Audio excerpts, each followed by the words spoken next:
ඝන අඳුර පිරුණු මැදියම් රැයක්. ගොරවන අකුණු පාරවල් වලින් මුළු මහ පොළොවම හෙල්ලෙනවා. දකුණු කොරියාවේ මීදුමින් වැහෙණු පාළු කඳු මුදුනක දිරා ගිය දැවැන්ත ලී කණු 4ක් මැද මිනිස්සු 4 දෙනෙක් හිටගෙන ඉන්නවා. හිම කැට වගේ වදින සීතල සුළඟට රතු පාට යන්ත්‍ර කොළ තටු ගහන්නේ මැරෙන්න වැටෙන කුරුල්ලෝ වගේ. එයාලගේ පාමුල තියෙන්නේ දන්වැල් වලින් තද කරලා බඳපු සාමාන්‍ය ප්‍රමාණයට වඩා දිග අමුතු ලී මිනි පෙට්ටියක්. එයාලා හිතාගෙන ඉන්නේ මේක නිකම්ම මිනි වලක් කපලා මිනි පෙට්ටියක් ගොඩ ගන්න ආපු ගමනක් කියලා. සල්ලි හොයාගෙන ආපහු යන්න තමයි එයාලා වෙලා ඉන්නේ. ඒත් ඒ බර ලී පියන කරස් කාලා ඇරෙද්දි ගිනි අඟුරු වගේ පත්තු වෙන ඇස් තියෙන දැවැන්ත අඳුරු සෙවණැල්ලක් එළියට එනවා. අන්න ඒ වෙලාවේ තමයි එයාලට වැරදිච්ච තැන තේරෙන්නේ. හැබැයි ඒ වෙද්දිත් පරක්කු වැඩි. මේ ගොඩ අරන් තියෙන අමතක වෙලා ගිය සීයලා මුත්තලාගේ මිනිහක් නෙමෙයි. ආයේ කවදාවත් මේ ලෝකෙට එන්න නොදී හිර කරලා තිබ්බ අතීතයේ දරුණුම යක්ෂ බලවේගයක්. ඉතින් කොහොමද නවීන පන්නේ යකදුරලා දෙන්නෙකුයි ගුරුකම් දන්න භූවිද්‍යාඥයෙකුයි එකතු වෙලා මේ අම්මාමු අපායට මැදි උනේ. මේ කන්ද උඩ ලිහෙච්ච ඒ ලේ පිපාසිත බීතයේ මුල හොයාගෙන යන්න නම් අපිට යන්න වෙනවා මේ හැමදේම පටන් ගත්ත මෙතන ඉඳන් සතුකුම් දහස් ගණනක් ඈතින් තියෙන ලොස් ඇන්ජලිස් වල සුපිරිම හොස්පිටල් එකක කාමරයකට. සද්ද බද්ද මුකුත් ඇහෙන්නේ නැති ඒ සුපිරි හොස්පිටල් කාමරේ එක් වීදුරු පෙට්ටියක් ඇතුලේ පුංචි කිරි කැටියෙක් නිහඬවම වැතිරිලා ඉන්නවා. මැෂින් වලින් එක දිගට ශබ්ද එන්නේ ජීවිතයක් නැති ගානට. ඇමරිකාවේ ඉන්න ඉහළම දොස්තරලා හැම පරීක්ෂණයක්ම කළා. හැම ලේ බිඳුවක්ම පරීක්ෂා කළා. ඒත් එයාලටවත් හිතාගන්න බෑ. වෛද්‍ය විද්‍යාවටවත් හොයාගන්න බැරි අමුතු දරුණු ලෙඩකින් ඒ පුංචි බබා ටිකෙන් ටික මැලවිලා යනවා. අන්තිමේදී වෙන කරන්නම දෙයක් නැති තැන කොච්චර සල්ලි ගියත් කමක් නැහැ කියලා හිතපු ඒ කෝටිපති පවුල දොස්තරලාට පෙනෙන්නේ නැති දේවල් දකින්න පිරිසක් හොයාගෙන යනවා. ඒ අඩ අඳුරු කාමරයට ඇතුළු වෙන්නේ අමුතුම පෙනුමක් තියෙන දෙන්නේ. එක්කෙනෙක් තමයි කපටි චූටි ඇස් තියෙන ෆීමේල් ෂාමන් කෙනෙක්. අනිත් කෙනා තමයි ඇගේ යෝධ නිහඬ සහායකයා වන ටැටූඩ් ඇසිස්ටන්ට්. ඇඟ පුරාම ආරක්ෂිත මන්ත්‍ර ටැටු කරලා තියෙන මේ ඇසිස්ටන්ට් අඳුරේ ඉන්න නොපෙනෙන බලවේග වලින් දෙන්නවම ආරක්ෂා කරන බොඩිගාඩ් කෙනෙක් වගේ පස්සෙන් එනවා. ෆීමේල් ෂාමන් කාමරයට අඩිය තියද්දිම මුළු කාමරයම එකපාරම හිම වගේ සීතල වෙනවා. ඇඟ කිලිපොලාගෙන යනවා. බබාව පරීක්ෂා කරන්න ඇයට වෙදනලාවක්වත් එක්ස්රේ එකක්වත් ඕන වෙන්නේ නැහැ. ඒ පුංචි පපුව උඩින් තියෙන ඒ හුස්ම හිරවන සීතල බර ඇයට හොඳටම දැනෙනවා. ඇය ඇගේ අතක් අර වීදුරු පෙට්ටිය දෙසට දික් කරනවා. ෂණිකයකින් ඇගේ ඇඟ කොඳු වැට පෙළ දිගේ ගිනි වතුර පාරක් ගියා වගේ සීතලක් ගලාගෙන යනවා. ඇගේ ඔළුව ඇතුලෙන් විකාර හඬක් ඇහෙන්න ගන්නවා. මේක ජානමය රෙඩක් නෙමෙයි. වෛරස් එක්කුත් නෙමෙයි. මේ පුංචි තොටිල්ල ළඟින් හිටගෙන ඒ පැටියාගේ බෙල්ල මිරිකගෙන ඉන්නේ බිහිසුණු අදෘශ්‍යමාන බලවේගයක්. ෆීමේල් ෂාමන් බබාගේ කෝටිපති තාත්තා දෙසට හැරෙනවා. ඒ මූණේ තියෙන්නේ මරණ බය. ඇය කියන කතාවෙන් ඒ සල්ලිකාරයාගේ මුළු ලෝකෙම කඩාගෙන වැටෙනවා. ළමයා ලෙඩ වෙලා නෙමෙයි. ළමයාව කාටද අහු වෙලා. ඔයාලගේ ලේ නෑකම් තියෙන අතීතයේ ආත්මයක් මිලි වලෙන් නැගිටලා ලේ ඉල්ලලා කෑ ගහනවා. මේ පවුලේ ඉන්න හැම කුළුඳුල් පිරිමි ළමයෙක්ම මරලා දානකම් ඒක නවතින්නේ නැහැ. තාත්තා බයෙන් වෙවුලන්න ගන්නවා. තමන්ගේ පවුලේ තියෙන ඒ අඳුරු අතීතයේ තමන් පස්සෙන් ඇවිත් කියලා යාට තේරෙනවා. එයා කියනවා එයාගේ පවුලේ හිටපු හැම කුළුඳුල් පිරිමි ළමයෙක්ම එකපාරටම පිස්සු හැදිලා නැත්තම් අමුතු විදිහට මැරිලා ගියා කියලා. ෂාමන් එකපාරටම වැඩේ අඳුර ගන්නවා. මේක ඉතාමත් කලාතුරකින් වෙන දරුණු සොහොන් කැඳවීමක් කියන ආත්මීය ශාපයක්. පවුලේ අතීතයේ කෙනෙක්ගේ මිනිහක් ශාපලත් අපවිත්‍ර ස්ථානයක වලදාලා තියෙද්දි ඒ ආත්මයට විඳින්න වෙන වේදනාව දරා ගන්න බැරුව ඒ ආත්මය කාලය හරහා ඇවිත් ජීවත්ව ඉන්න අයට වද දෙනවා. තමන්ගේම ලේවලට වද දෙන්නේ ඒ වේදනාව නවත්ත ගන්න. ඒ ආත්මය අඳුරු සීතල තැනක කුණු වෙවි විඳවනවා. ඉතින් ඒ වේදනාව තමන්ගේ පවුලේ අයටත් දැනෙන්න ඉඩ හරිනවා. පැසිෆික් සාගරය හරහා ආපු දිග ගමනකින් පස්සේ මේ දෙන්නා සෝල් නුවරට පාතවනවා. හැබැයි මෙයාලගේ මනස තවමත් තියෙන්නේ අර ලොස් ඇන්ජලිස් වල සීතල හොස්පිටල් කාමරේ. මේ වගේ භයානක මිනිවලක් ගොඩ ගන්න නම් පොළවේ ආත්මය ගැන හොඳට දන්න මිනිස්සු ඕනේ. දකුණු කොරියාවේ ඉන්න ප්‍රසිද්ධම දෙන්නෙක් හොයාගෙන මේ අය යනවා. එක්කෙනෙක් තමයි අවුරුදු 40ක් තිස්සේ පොළවේ රහස් ශක්තියින් ගැන ඉගෙන ගන්න භූවිද්‍යාඥයෙක්. අනිත් කෙනා තමයි මිනි අවසන් කටයුතු සඳහා ලෑස්ති කරන එයාගේ ගෝලයා මොඩිෂියන්. දුම්මල්ලපු පාළු කාමරයකදී ෂාමන් යෝජනාව තියෙනවා. ලැබෙන ගාණ හිතා ගන්නවත් බැරි තරම් විශාලයි.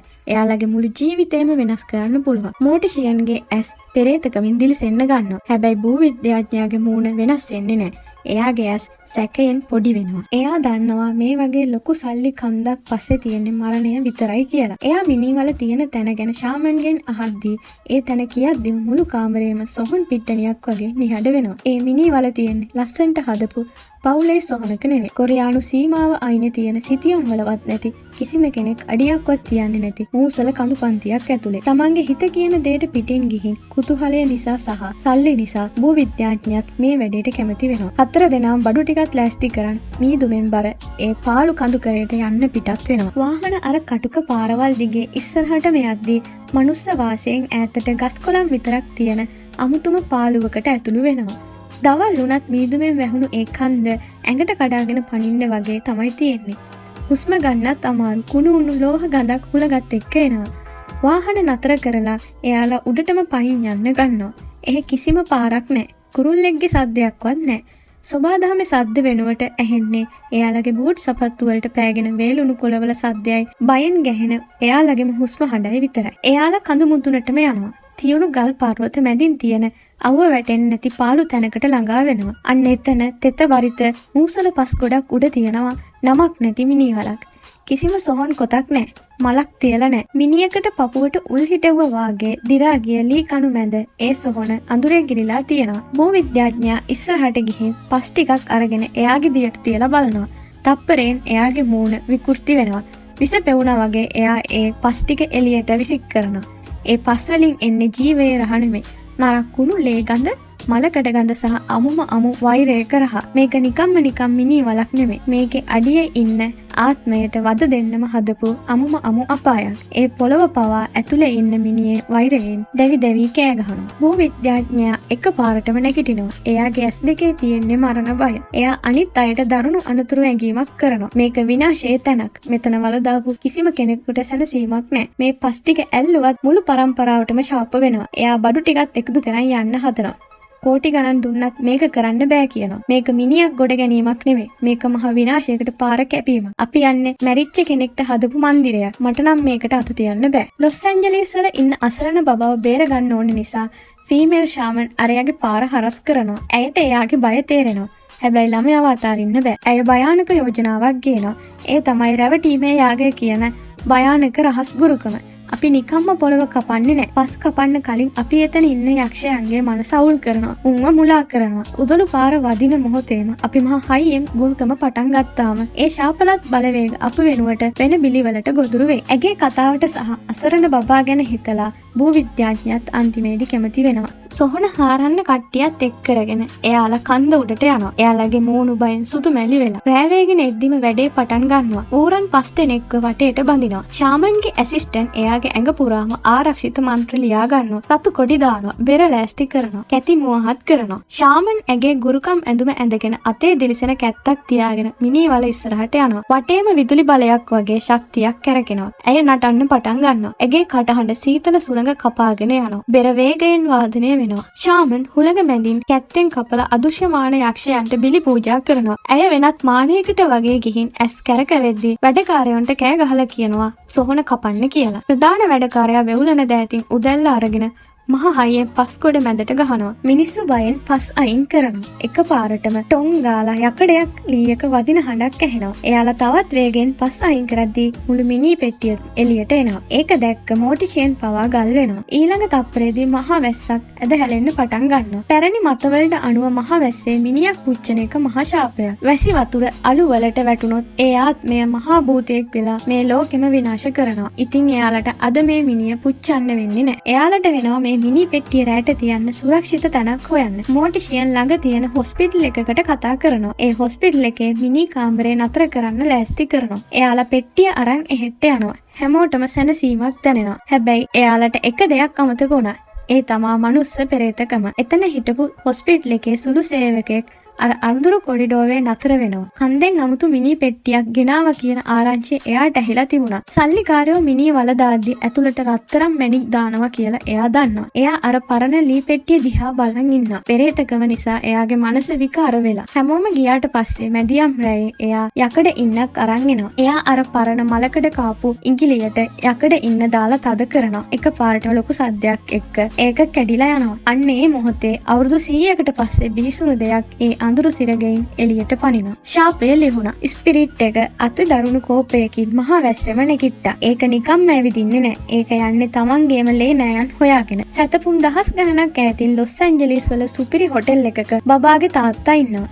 එයා හිතන්නේ එයා ආරක්ෂිතයි කියලා. හැබැයි මරණයට දුර අදාළ නැහැ. ලයිට් පත්තු වෙවි නිවෙන්න ගන්නවා. කාමරේ හිම වගේ සීතල වෙනවා. තාත්තා නැගිටිද්දිම එයාගේ පපුවට මහා බරක් වදිනවා. වීදුරුවෙන් පෙනෙන එයාගේ සෙවණැල්ල එයාගේ චලනයන්ට සමාන නැහැ. ඒ ආත්මය එයාගේ ඇඟ ඇතුළට රිංගනවා. එයාගේ බෙල්ල කරස් ගාලා කැඩිලා යනවා. එයාගේ ඇඟ අමුතු විදිහට නැවෙනවා. ශාමන්ට එකපාරම දැනෙනවා තාත්තා මැරුණා කියලා. ඇය බයෙන් අසරණ වෙනවා. ආත්මය ඇහැරිලා. අන්තිමට එක එක්කෙනාව මරන්න යනවා. එයාලට තේරෙනවා ලොස් ඇන්ජලිස් වල ඉන්න බබාට තව විනාඩි ගාණයි තියෙන්නේ කියලා. භූවිද්‍යාඥයා ඉක්මනට මිනි කාමරයට යද්දී ශාමන් සහ ඇසිස්ටන්ට් කොරියාවෙන් ඉඳන්ම හදිසි ගුරුකමක් පටන් ගන්නවා. ලොස් ඇන්ජලිස් වල කාමරයට සම්බන්ධ වෙන්න. ඇසිස්ටන්ට් බිම වාඩි වෙනවා. එයාගේ ඇඟේ තියෙන ටැටූ වලින් ඒ යක්ෂ ශක්තිය Tamanට උරා ගන්නවා. එයා අකුණු සැරයක් වගේ ඒ ප්‍රහාර දරා ගන්නවා. අන්න ඒ වෙලාවෙ මිනි කාමරයට එන භූවිද්‍යාඥයා සහ මෝටිෂියන් අරලී පෙට්ටිය කෙලින්ම ගිහින් පෝරණුවට දානවා. මහා ගිනි ජාලාවක් පත්තු වෙනවා. මිනිහ අලු වෙද්දිම ඒ භූතයා දුමාරයක් වෙලා අහසට එකතු වෙලා යනවා. හොස්පිටල් මැෂින්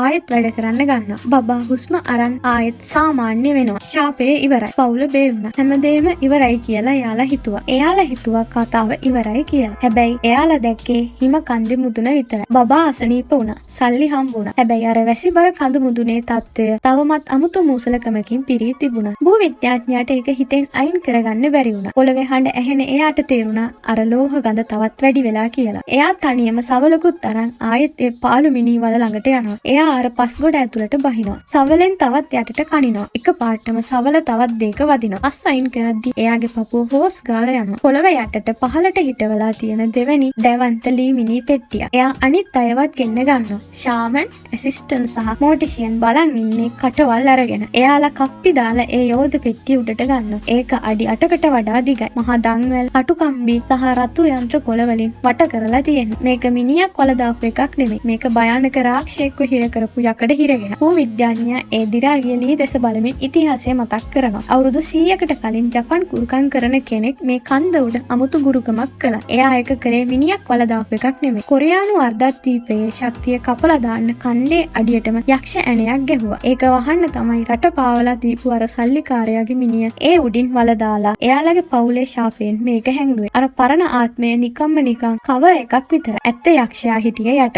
දැන් ඒ යක්ෂයා ඇහැරෙන්නයි යන්නේ. එයාලට මේ පෙට්ටිය කන්ද උඩ දාලා යන්නත් බෑ. නගරයට අරන් යන්නත් බෑ. ශාමන් කියනවා ළඟ තියෙන පරණ පන්සලකට මේක අරන් ගිහින් ආරක්ෂිතව තියමු කියලා. එයාලා ඒක පන්සලේ කාමරයක තියලා වටේට ලුණු සහල් දාලා ආරක්ෂා කරනවා. මැදියම් රැය වෙද්දි මුළු පන්සලම මල පොතේ අඳුරට වැටෙනවා. වැහැයියන්ගේ සද්ද පවා නැති වෙනවා. පන්සල වටේට හිම වගේ මීතුම වහ ගන්නවා. පහන් දැල් නිල් පාට වෙලා නිවිලා යනවා. ඇසිස්ටන්ට් දොර ළඟ ඉන්නවා. එයාගේ කටින් හුස්ම ගද්දි දුම් පිට වෙනවා. ඒ මිනි පෙට්ටිය අතරින් එළියට එන්නේ අඩි 8කට වඩා උස දැවැන්ත යක්ෂයෙක්. ඌ ඇඳන් ඉන්නේ පැරණි ජපන් සමුරායි යෝධ ඇඳුම. එයාගේ මුළු ඇඟම කළුම කළු. අතේ ලොකු නොඩාචි කඩුවක් තියෙනවා. ඌ ඔළුව පාත් කරද්දී එයාගේ හිස් ඇස් දෙක ඇතුලෙන් රතු පාටින් ගිනි දැල් එනවා. සමුරායි ෂෝගුන් ඔනි ආයෙත් ඇවි. ඌ කෙලින්ම බලන්නේ බයෙන් ගල් වෙලා ඉන්න ඇසිස්ටන්ට් දිහා. සමුරායි Tamanගේ යක්ෂ අතෙන් ඇසිස්ටන්ට්ගේ බඩට අනිනවා. ශාමන් කෑ ගහද්දී අර යක්ෂයා මීදුම අතරින් ගින්නක් වෙලා නැති වෙලා යනවා. මරණයේ අයිනේ ඉන්න ඇසිස්ටන්ට්ව මෙයාලා එකතු වෙලා හොස්පිටල් එකට ඇඩ්මිට් කරනවා. භූවිද්‍යාඥයාට